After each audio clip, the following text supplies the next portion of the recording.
panganay, pero ikaw tong... Yan ka na naman eh.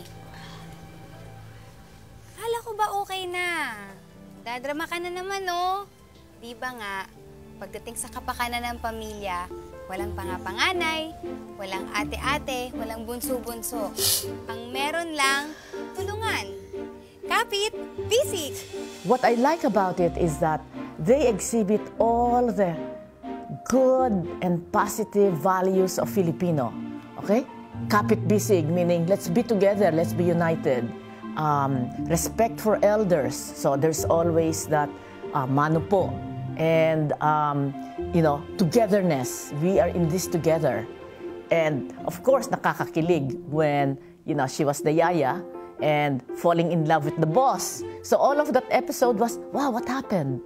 That's why I really got hooked. And so I would buy, after she gave me the videotape, I started to buy my own. Every time I go to the Philippines, I'll say, okay, buy all the tapes. Like that. The actors, si Maya, Sir Chief, si Luke, and Nikki, GRRR, and all that. And of course, Abby. And the mother, the Lola, the help, Isabel, and Manang Fe, Doña Esmeralda.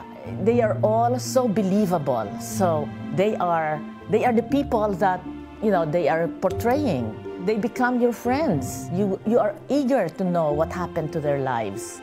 And you laugh with them and you cry with them. So that's why it is, number one. And so when I heard that it's going to end, I was sort of sad because they were sort of, part of the family or, friends, neighbors, a group of family that I care about. And now they're going to end the story, and it's a little sad, but I know all good things must end. Pero magsasakripisyo ka na naman kasi. Puti, hindi naman sakripisyo to para sa akin eh. Gusto ko rin to. Para sa inyo. Pero, para rin sa akin. Para sa atin. Halika nga dito. Ano pa kaya ang moments na pinakatumatak sa heart ng bayan? Be careful with my heart.